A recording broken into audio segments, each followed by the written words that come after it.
और वर्चस्व की लड़ाई हम लोगों ने मौजूदा महागठबंधन की सरकार में लगातार हम लोगों ने देखा है।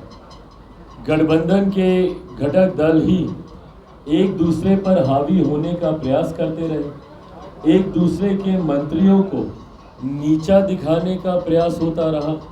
मौजूदा मुख्यमंत्री को हटाकर कौन दूसरे दल से मुख्यमंत्री बन सकता है, वो दावेदारी को हम लोगों ने बार बार देखा। और ख़ास तौर पर मेरा विश्वास इसलिए बढ़ता है क्योंकि ये लड़ाई मौजूदा 2024 लोकसभा की जो ये लड़ाई है, ये सरकार सिर्फ उसी वक्त तक के लिए टिकी हुई है। मौजूदा मुख्यमंत्री नीतीश कुमार जी तमाम बातों को बर्दाश्त सिर्फ इसीलिए कर रहे हैं ताकि वो 2024 में विपक्ष का चेहरा बनकर उभर सके। पर अगर किसी कारणवश ऐसा नहीं होता, जो अभी तक नहीं हुआ है, मुंबई की बैठक में ये अंदाज़ा लगाया जा रहा था कि कम से कम इनको संयोजक बनाया जाएगा, पर मुख्यमंत्री जी को कोई अहम भूमिका तथाकथित विपक्षी दलों का ये INDIA गठबंधन जो बना है उसमें नहीं दी गई है। ऐसे में अगर उनको नेतृत्व की भी जिम्मेदारी नहीं दी जाती है, अंतोगत्वा जो उनका लक्ष्य है, तो ऐसे में क्या वो मौजूदा गठबंधन का हिस्सा बने रहेंगे, ये अपने में एक बहुत बड़ा प्रश्न चिन्ह है। और ऐसी परिस्थिति में अगर वो गठबंधन से अलग होते हैं या बिहार को चुनाव में लेकर जाते हैं, ऐसी परिस्थिति में यकीनन लोकसभा के साथ बिहार में विधानसभा के चुनाव की भी परिस्थिति बनती है, जिसके लिए लोक जनशक्ति पार्टी रामविलास पूरी तरीके से तैयार है। मेरा सवाल ये था कि आपने कहा कि तैयारी करके रखिए, नीतीश जी कह रहे हैं तैयारी करके रखिए, अंदर खाने की सब बात आप लोग बता रहे हैं, लेकिन ये बताइए सीटों के तालमेल को लेकर किंग मेकर लालू प्रसाद यादव ने साफ कहा है कि सीटों को लेकर इंडिया में कोई ये नहीं है। आपके अंडर NDA में आप लोगों का तालमेल सब कुछ ठीक ठाक हो गया है सीटों को लेके? आप हैं, पशुपति पारस है, तमाम पार्टियां हैं, तो सीटों के लेके इंडिया कह रही है कि सब कुछ ठीक है, हम लोग कर लेंगे, चिंता ना करिए। आप अपनी चिंता बताइए, आप क्या करिएगा? तो जैसे उन लोगों ने बिना संख्या सीटों की कोई जानकारी दिए ये विश्वास आपको दिला दिया कि विपक्षी दलों के गठबंधन में सीटों का बंटवारा बहुत सहजता पूर्वक हो जाएगा, वही विश्वास NDA की तरफ से मैं आपको दिलाता हूं कि हम लोगों के भीतर भी सीटों का बंटवारा बहुत एमिकेबली, बहुत सहजता पूर्वक, आसानी से हो जाएगा।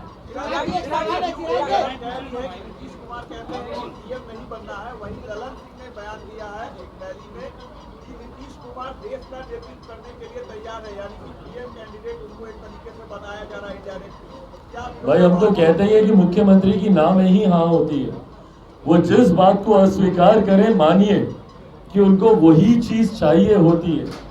जब वो बोलते हैं कि भैया हमको संयोजक नहीं बनना है, तो उनको विपक्षी दलों का जो गठबंधन है उसकी नेतृत्व करने की लालसा उनके मन में सबसे प्रबलता से है। आज जब वो मना करते हैं तो उन्हीं के ही राष्ट्रीय अध्यक्ष उनके प्रधानमंत्री पद की दावेदारी की बात आगे बढ़ा देते हैं। भाई क्यों फिर आप ये बातें कर रहे हैं? एक तरफ आपके पार्टी के नेता, आपके पार्टी के वो भी ऐसे नेता जो आपके प्रदेश के मुख्यमंत्री हैं, वो इस बात को मना कर रहे हैं और आपके पार्टी के राष्ट्रीय अध्यक्ष उनको प्रधानमंत्री पद का दावेदार बना रहे हैं। तो ये दर्शाता है कि मुख्यमंत्री की महत्वाकांक्षाएं उनके पार्टी के नेताओं के मुख से बाहर आती है, पर उनके मुख से बाहर आए ना आए, बिहार की जनता और देश की जनता के मुख और दिल में क्या है ये जानना ज़्यादा ज़रूरी है। जिनको बिहार की जनता ने अस्वीकार कर दिया, जिनको बिहार की जनता ने ही बिहार का नेतृत्व करने लायक नहीं समझा, उनको देश की जनता कभी देश का नेतृत्व करने लायक नहीं समझने वाली। और ये बात विपक्षी दल के नेता भी जानते हैं। इसीलिए संयोजक जैसी तो बहुत बड़ी जिम्मेदारी देना तो बहुत दूर की बात है। मुख्यमंत्री जी को इस गठबंधन में कोई छोटी जिम्मेदारी तक नहीं कोई दे रहा है, क्योंकि विश्वास मुख्यमंत्री पर विपक्षी दलों के गठबंधन का कोई दल नहीं करता। वो जानता है कि बार बार इस मुख्यमंत्री ने इन लोगों को धोखा देने का काम किया, बल्कि हर गठबंधन को धोखा देने का काम किया। 15 में इन लोगों के लिए ही तो जनादेश था। उनको धोखा देकर 17 में इनसे अलग हो गए थे मुख्यमंत्री। ये बात विपक्षी दलों के गठबंधन के नेता भूले नहीं है। तो ऐसे में पुनः ये उनको कब धोखा दे देंगे, ये बात विपक्षी दलों का ये गठबंधन जानता है। तो मुख्यमंत्री पर, उनकी क्रेडिबिलिटी पर बहुत बड़ा प्रश्न चिन्ह है। तो ऐसे में विपक्षी दलों के नेता भी उन पर कोई बहुत ज्यादा भरोसा करने वाले नहीं है। तमिलनाडु के मंत्री ने सनातन धर्म पर 4 मजदूरों की मौत मुंबई में हो गई।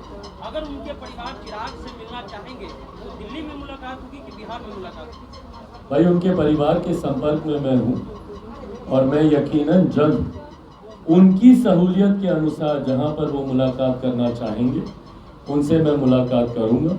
उनकी इस वेदना को राज्य सरकार तक भी पहुँचाने का काम लिखित तौर पर पार्टी के द्वारा किया गया है। उम्मीद यही है कि परिवार को कम से कम इस परिस्थिति में न्याय और हर संभव मदद उन तक पहुंचे। ये प्रयास हम लोगों का और इस सरकार का भी होना चाहिए, ये उम्मीद मैं करता हूँ। तमिलनाडु के मंत्री ने सनातन धर्म पर फिर से विवादित बयान किया है। के पूर्व मंत्री ने कहा है कि इंडिया गठबंधन का ऐलान हुआ है सनातन धर्म के सिद्धांतों के खिलाफ लड़ाई लड़ने की। हम 26 दल तैयार हैं सनातन धर्म के खिलाफ लड़ने के। बिल्कुल सही बात बोल रहे हैं वो, और इस बात की आशंका तो मैंने पहले ही जाहिर की थी। कुछ दिनों पूर्व जब स्टालिन जी के सुपुत्र का ये बयान आया था, उदयनिधि जी ने जब इस बात को कहा था कि सनातन धर्म को समाप्त कर देना चाहिए और जिस तरीके के शब्दों का प्रयोग उन्होंने किया था, उस दिन भी इस बात की आशंका मैंने जाहिर की थी कि क्या मुंबई में हुई बैठक में सनातन धर्म की समाप्ति को लेकर कोई रणनीति, कोई योजना बनाई गई है? क्या वहां पर ऐसी कोई चर्चा हुई है जिसके तुरंत बाद ये बयान सामने आया है? और ये दर्शाता है जो उनके जो मंत्री का एक बयान अभी सामने आया, ये दर्शाता है और ये इस बात को प्रमाणित करता है कि यकीनन विपक्षी दलों की इस गठबंधन में इस तरीके की योजना बनाई गई है। और इस योजना का लोक जनशक्ति पार्टी रामविलास पूरी तरीके से निंदा करती है। हम लोग बार बार इस बात के पक्षधर रहे हैं कि भारतीय राजनीति में चर्चा सिर्फ और सिर्फ विकास को लेकर होनी चाहिए। भारतीय राजनीति में कहीं से भी किसी भी जाति, किसी भी धर्म या किसी की भी आस्था को लेकर चर्चा की गुंजाइश ही नहीं है। किसकी आस्था किस धर्म में है, कौन किस धर्म का पालन करता है, किस धर्म का पालन नहीं करता है, ये पूर्णतः उस व्यक्ति विशेष का अधिकार है। ऐसे में किसी दूसरे का अधिकार नहीं बनता कि वो किसी के भी धर्म के बारे में किसी भी तरीके की कोई भी टिप्पणी करे। पर आज की तारीख में कहीं ना कहीं ये फैशन बन गया है और इस फैशन के जनक हमारे प्रदेश में भी रहे भैया, जो रामचरितमानस को गाली देंगे। जिस विभाग की जिम्मेदारी है उस विभाग का भंटाधार वो लोग करेंगे। उस विभाग से जुड़ी हुई किसी भी विकास की योजना को वो धरातल पर नहीं उतारेंगे, पर ऐसी ऐसी योजनाएं उस विभाग से जुड़ी हुई लाएंगे जहां पे एक धर्म विशेष की भावनाओं का के साथ आप खिलवाड़ करेंगे।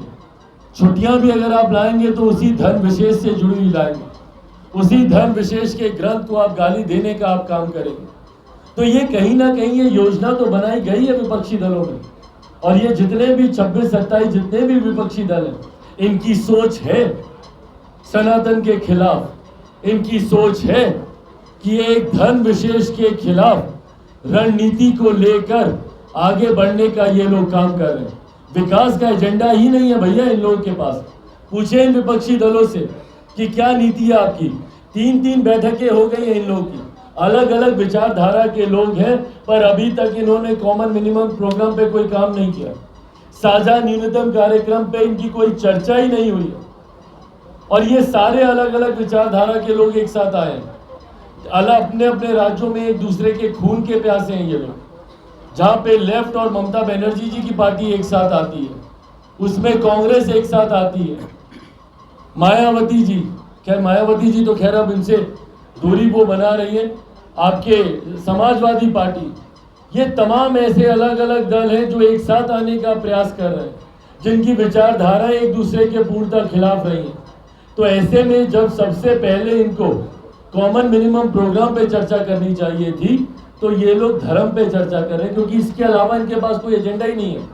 तुष्टीकरण की राजनीति करना, धर्म विशेष के खिलाफ जहर उगलना, यही इनकी सोच है।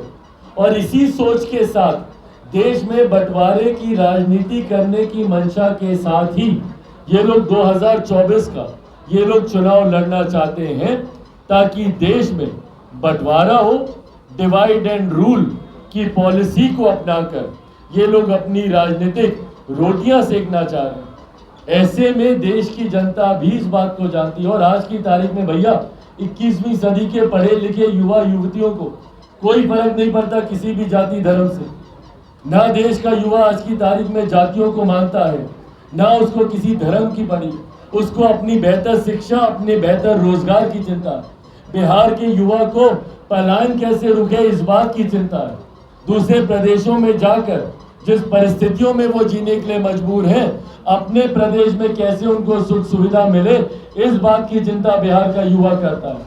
तो ऐसे में जिस सोच के साथ ये विपक्षी दलों का गठबंधन आगे बढ़ रहा है, इसको देश की जनता कभी स्वीकार नहीं करने वाली।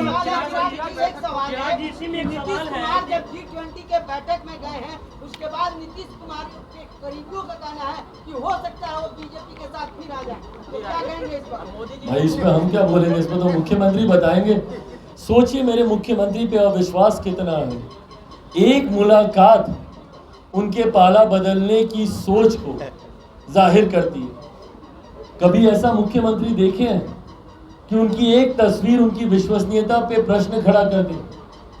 ये बिहार का दुर्भाग्य है, जहां आज चर्चा मुख्यमंत्री की योजनाओं पर होनी चाहिए।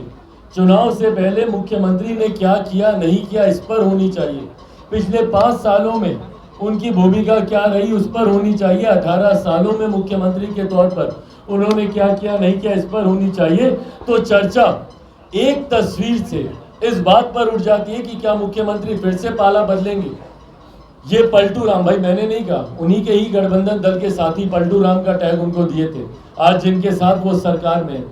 ये पलटू राम जो उनके नाम के साथ, उनकी इमेज के साथ, उनके व्यक्तित्व के साथ जुड़ गया है, ये मुख्यमंत्री के लिए ही दुर्भाग्यपूर्ण नहीं है, बल्कि हमारे प्रदेश के लिए ये दुर्भाग्यपूर्ण है। ऐसे में वो पुनः पलटी मारेंगे कि नहीं मारेंगे मुझे नहीं पता, पर बिहार की जनता वो किसी भी गठबंधन के साथ रहे, बिहार की जनता उनको नकार चुकी है, उनको नहीं स्वीकारेगी, ये तय है। निधि के मामले में एक सवाल है कि क्या आप ये महसूस नहीं करते कि सनातन धर्म में जो छुआछूत है उसको आप मानते हैं कि नहीं मानते, और आपकी जो भाषा है वो हिंदुत्व की राजनीति जैसी लगती है? भाई किसी भी धर्म की कुरीतियों पे आप चर्चा करें, कोई दिक्कत नहीं है, पर किसी धर्म को ही नकार देना ये पूर्णतः गलत है। जब हम लोगों ने अल्पसंख्यकों में जब मुसलमानों की बात की, हम लोगों ने ट्रिपल तलाक को लेकर हम लोगों ने चर्चा की, ऐसे ही समय समय पर हिंदू धर्म या सनातन धर्म को लेकर भी कुरीतियों पर चर्चा हुई है।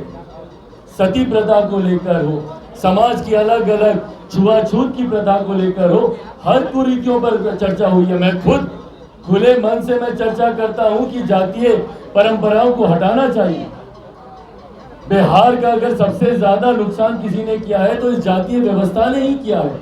आप कुरीतियों पर चर्चा करें, पर किसी धर्म को पूर्णतः नकारना या धर्म को मानने से या उसके लिए अपशब्दों का इस्तेमाल करना, ये पूर्णतः गलत है, इसको कभी स्वीकार नहीं किया जा सकता। पिछले 4 दशक से बिहार में डिवाइड की पॉलिटिक्स चल रही है, 22 समीकरण, उसके बाद लॉकडाउन समीकरण। अब चिराग पासवान आते हैं जो कहते हैं कि हम बिहार फर्स्ट, बिहारी फर्स्ट की बात करें। क्या बिहार के लोग इस नफरत के भाव में लगा चाप बजाव में पहुंचा गया है, उससे बाहर निकल के आपको सपोर्ट कर पाएंगे? भाई मेरी ताकत आज की तारीख में मुझे लगता है हमारे देश के युवा, हमारे प्रदेश के युवा और महिलाएं हैं। जिस मजबूती से जात पात धर्म मजहब से उठकर प्रदेश की महिलाएं और युवा बिहार फर्स्ट, बिहारी फर्स्ट का साथ दे रहे हैं। मैं अपने तमाम मीडिया के साथियों से भी आग्रह करूंगा कि जाकर देखें मेरी सभाएं में क्या आपको किसी जाति विशेष के ही लोग दिखते हैं या किसी धर्म विशेष के लोग दिखते हैं? आपको हर जात पात धर्म मजहब से जुड़े हुए लोग मेरी सभाओं में, मेरी यात्राओं में आपको दिखेंगे। और यही सोच बिहार फर्स्ट बिहारी फर्स्ट की है। मैं जब बिहार फर्स्ट बिहारी फर्स्ट की बात करता हूं, मैं किसी जाति की नहीं, मैं किसी धर्म की बात नहीं करता। मैं हर बिहारी की बात करता हूं जो आज भी अपने अधिकारों से वंचित है। और ऐसे में वही प्यार, वही सम्मान और वही जुड़ाव मुझे बिहार की जनता से भी देखने को मिल रहा है। तो यकीनन ये सोच जात पात से उठकर साकार हो रही है। बिहार के 13 करोड़ बिहारी पहली बार विकास के मॉडल पर, विकास के नाम पर एकजुट हो रहे हैं, ये मेरा विश्वास है।